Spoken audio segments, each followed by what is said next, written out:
તો કે છે અતિ આનંદમાં માણસ લૂંટા આવે. જીવનમાં આનંદના દિવસો બહુ ઓછા આવે છે. અને જ્યારે સારા આનંદના દિવસ આવે ઉદાર થઈ જાય. શું તૂટી ગયું, શું ફૂટી ગયું, કોણ જમી ગયું, એ બધો હિસાબ જ નહીં રાખવાનો. સારો પ્રસંગ છે, 2-4 જણા જમી જાય, તૂટી બી જાય, ફૂટી બી જાય, એ બધો હિસાબ કિતાબ રાખવા બેસી તો ઉત્સવનો આનંદ જ ના ચાલ્યા. તે બી ઉદાર થઈ જવાનો. અને અતિ આનંદમાં માણસ રડી પડે.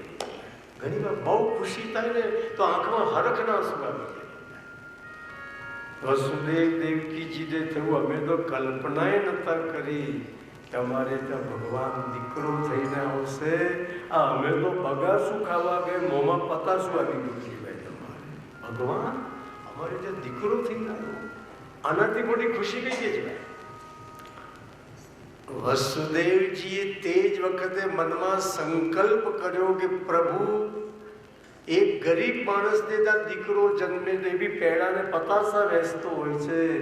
જ્યારે હું તો રાજા છું, મારે ત્યાં દીકરો જન્મ્યો, પણ મારી લાચારી છે કે અત્યારે હું જેલમાં છું અને મારે ત્યાં જન્મનારો દીકરો બી ઓર્ડિનરી નહીં, ભગવાન મારે ત્યાં દીકરો થઈને આવ્યો છે. અને એના જન્મ નિમિત્તે હું કોઈને કશું આપી શકતો નથી. પણ પ્રભુ, આજે હું સંકલ્પ કરું છું કે જે દિવસ હું જેલમાંથી છૂટીશ તે દિવસે આપના જન્મ નિમિત્તે બ્રાહ્મણોને 10,000 ગાયોનું દાન. વેદમાં મંત્ર છે કે માણસે હંમેશા શિવ સંકલ્પ કરવા જોઈએ. જજ્જાગ્રતો દૂરમૂલૈતિ દૈવં તદુસુતસ્ય તથૈવૈતિ દૂરંગમં જ્યોતિખં જ્યોતિરેકં તન્મે મનઃ શિવ સંકલ્પવસ્તુ. વેદ ભગવાન કહે છે માણસે જીવનમાં હંમેશા શિવ સંકલ્પ કરવા, શુભ સંકલ્પ કરવા, સારા સંકલ્પ કરવા.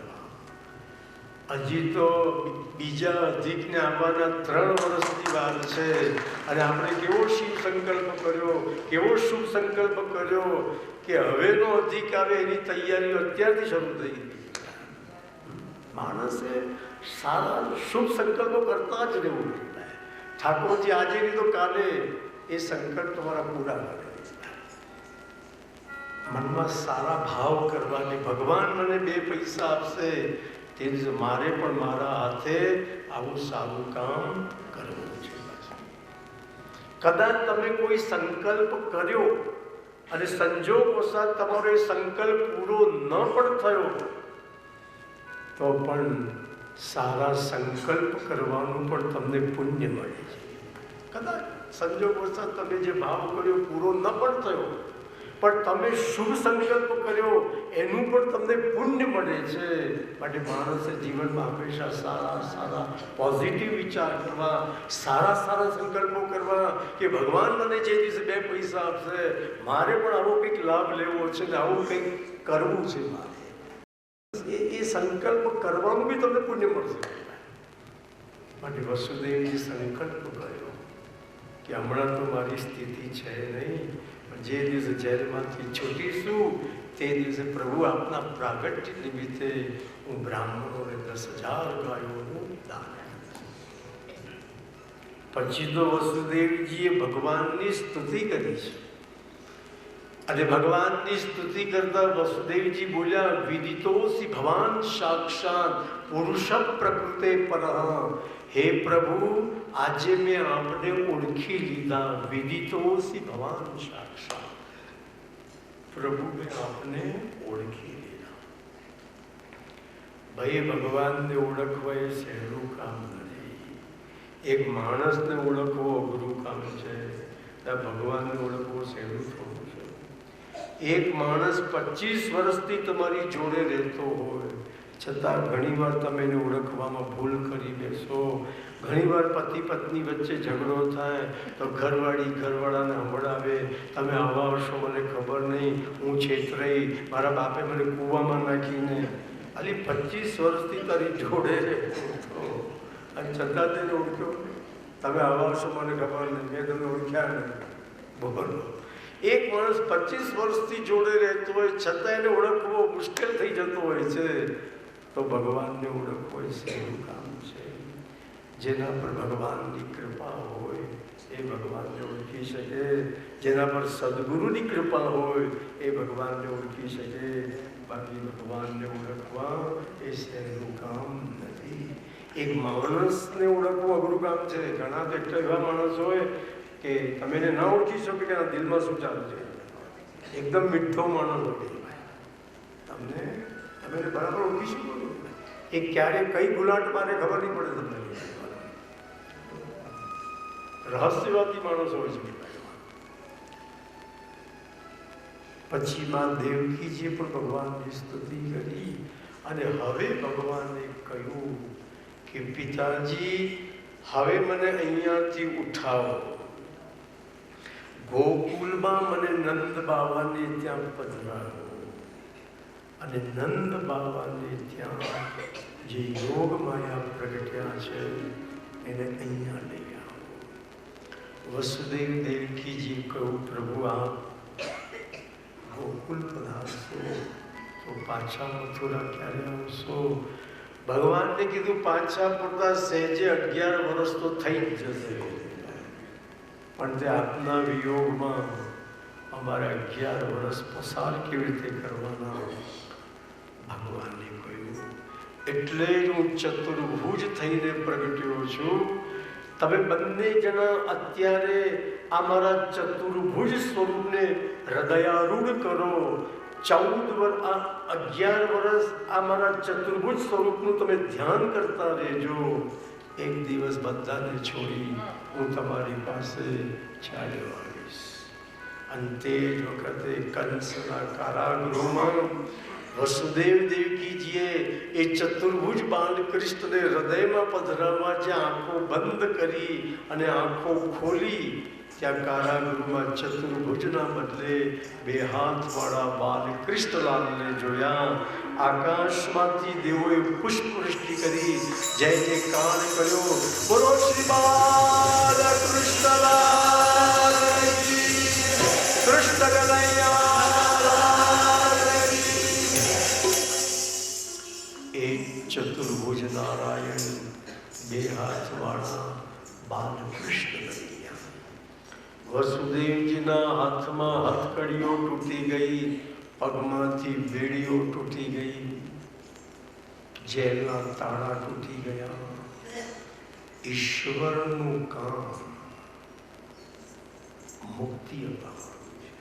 આ મુક્તિ થઈ ગઈ.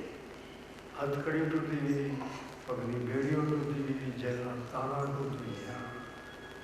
વસુદેવજી એક સુકડું લીધું, એ સુકડામાં એક કકડો પાથર્યો, એમાં ઠાકોરજીને પધરાવ્યા. માથે સુકડું મૂકી અને વસુદેવજી હવે ગોકુલ પ્રયાણ કરી રહ્યા છે. એ આવે છે રે આવે છે મારો વાલો ગોકુળમાં.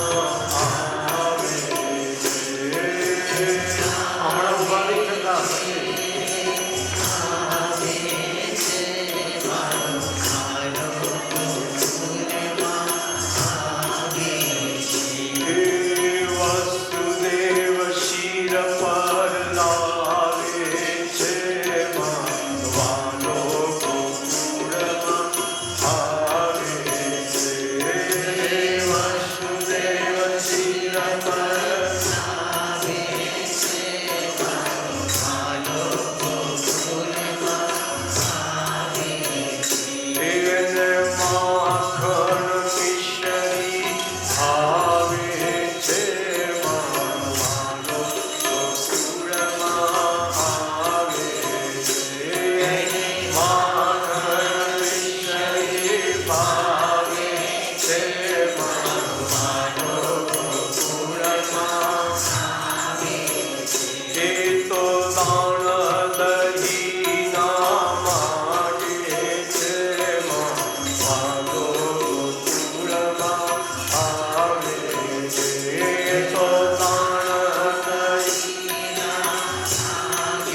तो वसुदेवजी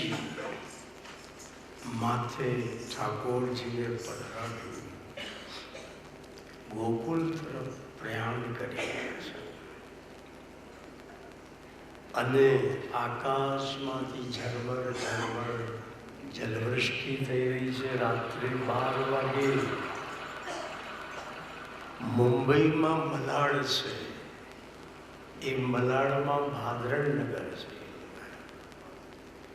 એ ભાદરણ નગરમાં મારી કથા. તો એક જગ્યાએ મારી પધરામણી થઈ. એ લોકોએ મને ભેટમાં શું ધર્યું? ચશ્માની ફ્રેમ ધરી. ઊંઘી વિચારમાં પડી ગયું, બોલા ભેટમાં ચશ્માની ફ્રેમ હોય. મને કે શાસ્ત્રીજી અમારે ચશ્માનો જથ્થાબંધ વેપાર છે અને શાસ્ત્રીજી તમે ચશ્મા પહેરો છો. એટલે મનમાં એક ભાવ જાગ્યો, એકાદ સારી ફ્રેમ તમને આપી તો તમને કામ લાગે. અને શાસ્ત્રીજી અમારી પાસે જે હોય તે જ અમારે તમને આપવાનું હોય ને. એવું વાંધો નહીં, મને તો આ ફ્રેમ બી કામ લાગે.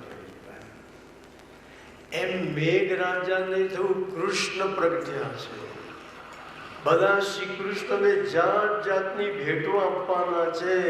મેઘરાજાને થયું હું પ્રભુને ભેટમાં શું આપું? અરે મારી પાસે જે હોય તે જ મારે આપવાનું હોય ને. હું પાણીથી ભરેલો છું તો ભેટમાં પ્રભુને જલ અર્પણ કરું. એટલે રાત્રે 12 વાગે ઝીલમિલ ઝીલમિલ વરસાદ થવા લાગ્યો. ભેટમાં મેઘરાજા પ્રભુને જલ અર્પણ કરવા લાગ્યા. અરે જે રસ્તા પરથી ઠાકોરજી પસાર થવાના છે એ માર્ગની શુદ્ધિ તો કરવી પડે ને. તો મેઘરાજા એ રસ્તા પર પાણી નાખી અને એ માર્ગની શુદ્ધિ કરી. બલરામ ભૈયા એ શેષનાગનો અવતાર છે. દાઉ ભૈયાને કહ્યું કે પિતાજી કૃષ્ણને લઈને નીકળ્યા તો ખરા, પણ પિતાજી હાથમાં છત્રી લેવાનું ભૂલી ગયા છે. આ કનૈયાના માથે વરસાદ પડે છે, ક્યાંક કનૈયાને સાઇનસ પ્રોબ્લેમ થઈ જશે તો શું કરશું? પણ બલરામને જો ભલે પિતાજી છત્રી લેવાનું ભૂલી ગયા, હું જ પ્રભુની છત્રી બની જાઉં. એટલે બલરામ શેષનાગના અસલી રૂપમાં આવી ગયા અને વસુદેવજીની પાછળ બલરામ કૃષ્ણની છત્રી બનીને ચાલવા લાગ્યા.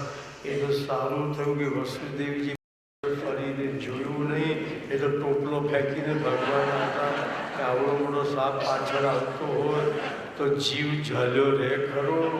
પણ નાના વસુદેવજી જાણે છે કે મારી પાછળ શેષનાગ આવે છે, પણ જેના માથે સાક્ષાત પ્રભુ બિરાજતા હોય એને દુનિયામાં કોઈનો ડર લાગતો નથી.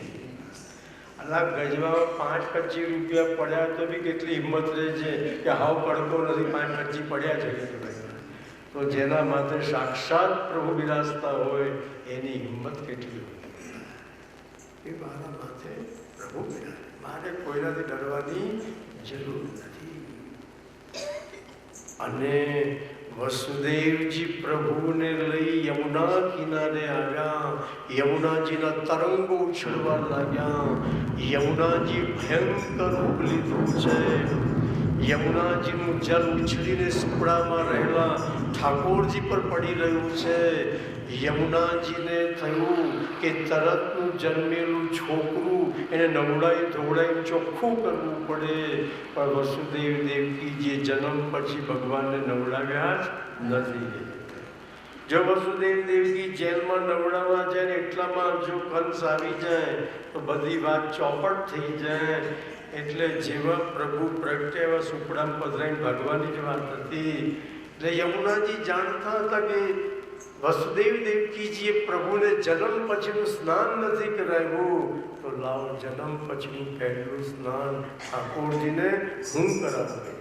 એટલે મહારાણી માના તરંગો ઉછળી ઉછળી યમુનાજીનું જલ ઉછળી સુપડામાં રહેલા ઠાકોરજી પર પડી રહ્યું છે. અને આ રીતે શ્રી યમુના મહારાણીજી જન્મ પછીનું પહેલું સ્નાન ઠાકોરજીને કરાવી રહ્યા. અને વસુદેવજીના ગળા સુધી જલ આવી ગયું છે. યમુનાજીને પ્રભુનો ચરણ સ્પર્શ કરવો છે. અરે આપણા દરવાજે કોઈ સંત મહાપુરુષ પધારે તો બી આપણે એમના ચરણ સ્પર્શનો લાભ ગુમાવતા નથી. તો યમુનાજીના કાંઠે સાક્ષાત પ્રભુ પધાર્યા છે. મહારાણીમાં ચરણ સ્પર્શનો લાભ શા માટે ગુમાવ્યો? અને યમુનાજીને પ્રભુનો ચરણ સ્પર્શ કરવો એટલે પ્રવાહ. અરે પ્રભુના ચરણ કઈ સામાન્ય છે? જે ચરણમાંથી ગંગાજી પ્રગટ્યા છે, જે ચરણ કેવટે ધોયા છે, જે ચરણ મોટા મોટા યોગીઓને દુર્લભ છે, એ ચરણ આજે મને સુલભ થયા છે. તો મારે પ્રભુના ચરણ સ્પર્શનો લાભ ગુમાવવો જોઈએ નહીં. એટલે મહારાણી માનો પ્રવાહ. કોઈક તો એવું કહે છે કે યમુનાજીને ગુસ્સો આવ્યો, ગુસ્સામાં આવીને યમુનાજીમાં પૂર આવ્યું છે. ઠાકોરજીને જોઈને યમુનાજીને ગુસ્સો આવ્યો. આ પૂર નથી, આ મહારાણીમાંનો ગુસ્સો છે. એ પ્રભુ પર ગુસ્સે થઈ ગયા છે. એટલા માટે ગુસ્સે થયા કે ભલા માણસ આટલા વર્ષે મારી પાસે આવ્યા તો તમને એકલા આવતા હું થતું તું જોડે સસરાને અને જેઠને હું કરવા લેતા આવ્યા છે. આટલા વર્ષો પછી મારી પાસે આવી રહ્યા છો તો એકલા આવવું જોઈએ. જોડે સસરા જેઠને શેષનાગ બલરામ જેઠ કહેવાય ને, એને હું કરવા લખવું જોડે લેતા આવતા આવ્યા. એટલે